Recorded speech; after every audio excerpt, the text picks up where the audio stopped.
What up, guys? Welcome back to Cherokee Hacks Life.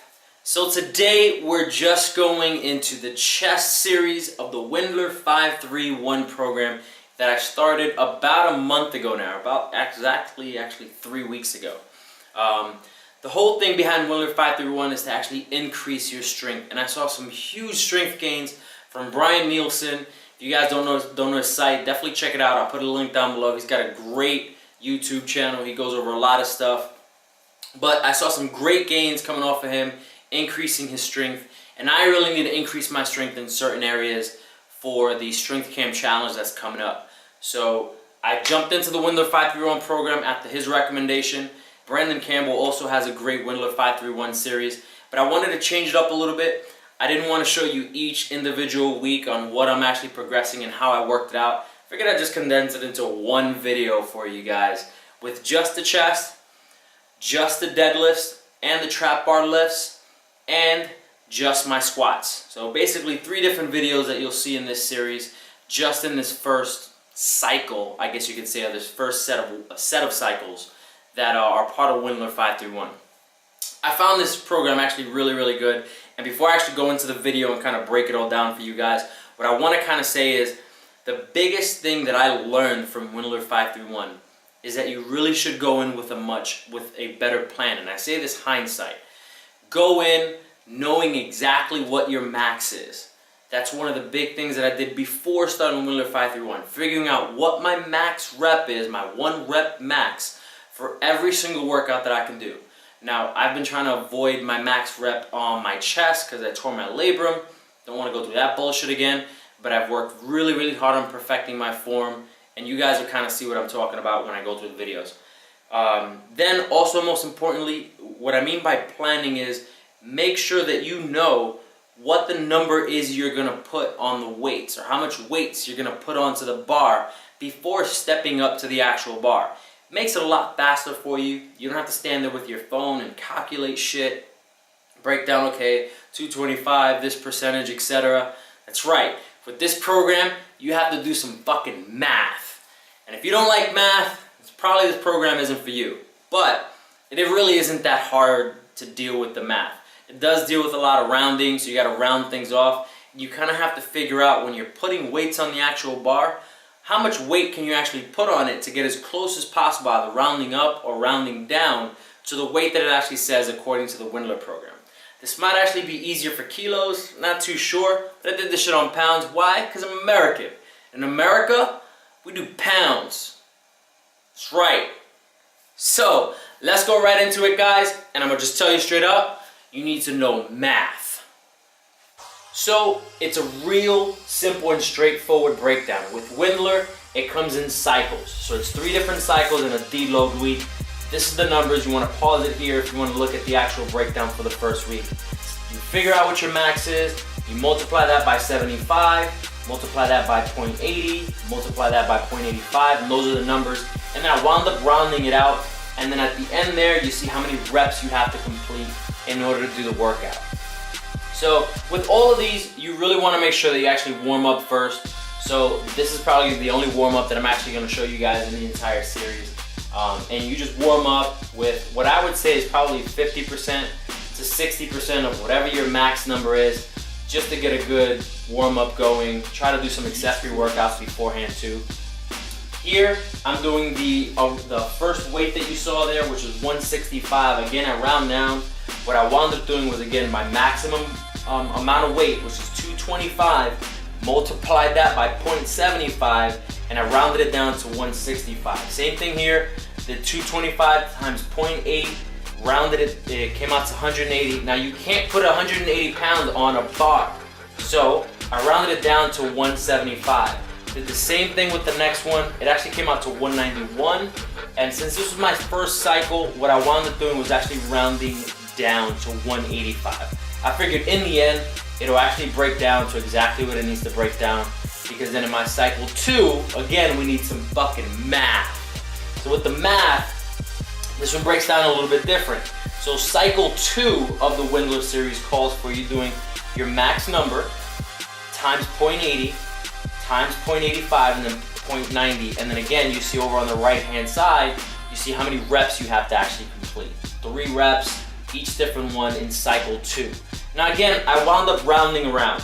So this first one that you're gonna see here, I'm doing 175 pounds. That's basically 80% of whatever my max is. Wound up doing 3 reps of that. Again, it's because you can't put 180 pounds onto a bar. Then with the 0.8, with 85 pounds, or excuse me, 85% of my max, I rounded that down to 185 just to stay consistent with what I wound up doing the week before. So I kept it at 185. Now, keep in mind, in that first cycle, you should do your inclines as well. I didn't wind up doing inclines, or I didn't record the inclines. I totally forgot about it.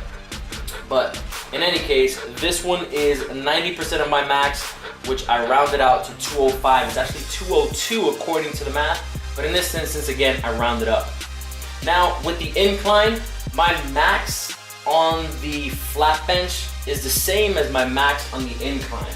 And I know that's a little bit off, at least that's the way it felt at first, and you'll see toward the end, I actually change up my max just a little bit, because I wound up, I guess maybe that day I was too spent. I did too much accessory workout beforehand, and it slowed me down and it actually decreased my incline max, or what my incline 95% should have been.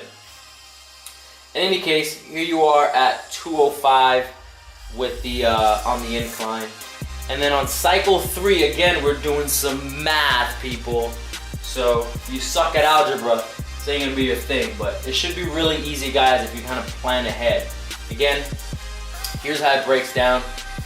Your cycle 3 is going to be why it's called 5-3-1.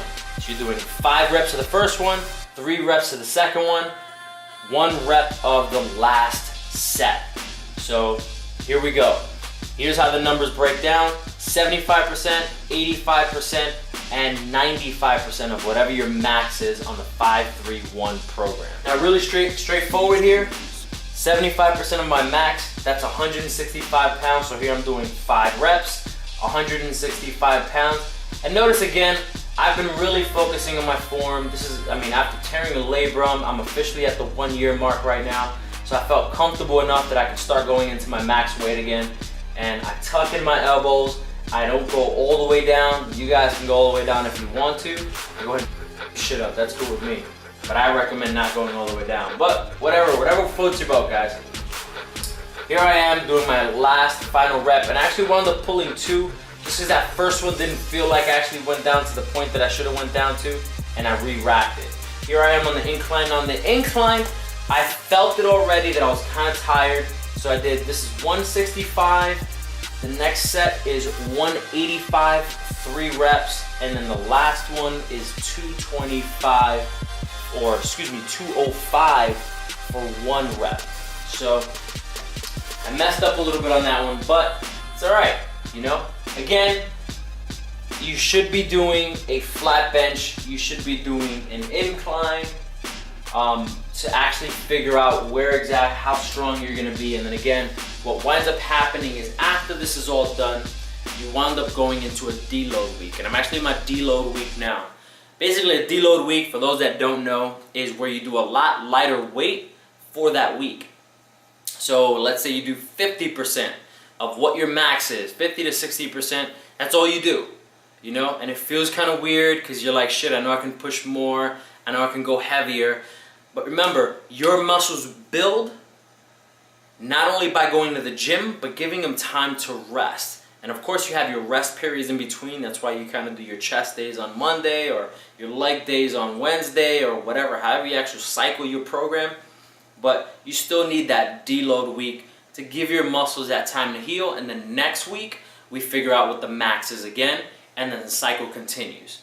So that's basically what my program is. That's exactly how I'm gonna run it for like the next 3 months or so. Hopefully I get to the point where I need to in all the other exercises that will actually be more beneficial for me with the strength camp challenge that I'm going for. And hopefully you guys found this video helpful.